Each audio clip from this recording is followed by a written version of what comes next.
இன்றைக்கி கிருஷ்ணகிரியில் சிவானாசரியிலேருந்து பார்த்திங்கன்னா நம்ம மணச்சநல்லூருக்கு ஆல்ரெடி ஒரு 6 மாதத்தில் ஒரு 5 மாதத்துக்கு முன்னாடி செடி கொடுத்தோம். ஒரு 2 ஏக்கருக்கு நம்மளே வந்து நட்டு கொடுத்துட்டு போனோம். எல்லாமே அதாவது எல்லா ஃப்ரூட்ஸ் மிக்சிங்காகவே போட்டோம்.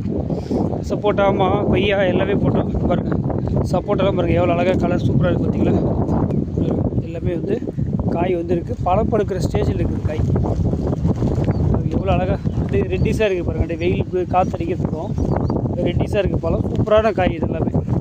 பாருங்கள் சாத்துக்குடி எல்லாமே இருக்குது காய் வந்துச்சு பார்த்திங்களா. நெட்டு ஒரு 5 மாதம் தான் ஆகுது.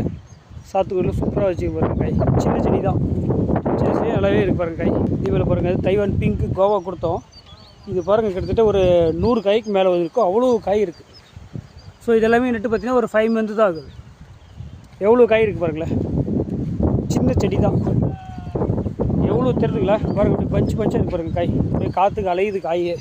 வெயிட்டுக்கு செடி தாங்காமல் அப்படியே வளைஞ்சிட்டு பாருங்கள். ஸோ செடியோட ஸ்ட்ரென்த்து பாருங்கள் எவ்வளோ சைஸ் இருக்குது பாருங்கள். கீழே இருந்து எல்லாமே ஃபுல்லாகவே இருக்குது காய். இப்போ நெல்லியும் நட்டுருக்காங்க, நம்ம தான் நட்டு கொடுத்தோம். ஸோ ஜஸ்ட் 5 மந்த்து தான் ஆகுது. எந்த அளவுக்கு பிரான்ச்சஸ் வளர்ந்துருக்கு பார்த்தீங்களா. காற்று அடிக்கிறதுனால நல்லா ஒரே சைடாக கட்டிகிட்ருக்கு பாருங்கள். எவ்வளோ அழகாக கழிச்சு வந்துருக்கு. இதே போல் பாருங்கள் இது இமாம் வசந்த் மேங்கோ. ஸோ எல்லாமே பெஸ்ட்டாக இருக்குது.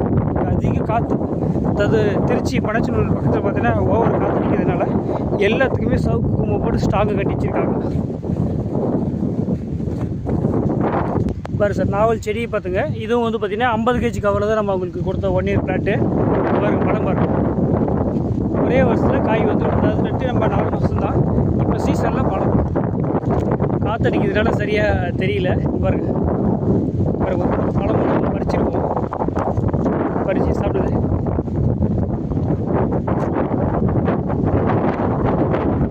டேஸ்ட் எப்படி இருக்குது?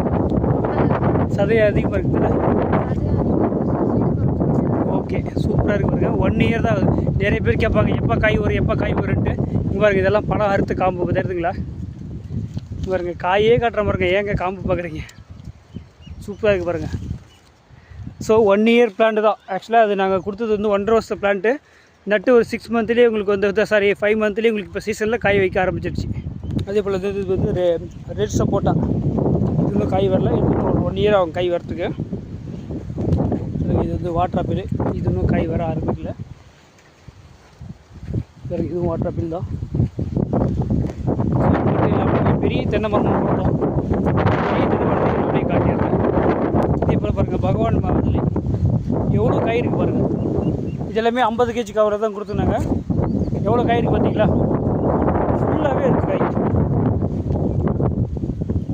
ஒரே செடியில் கிட்டத்தட்ட ஒரு 40 காய் பக்கம் இருக்கும். செடி வெயிட் தாங்காமலே கீழே பெண்டாக இருக்குது பாருங்கள்.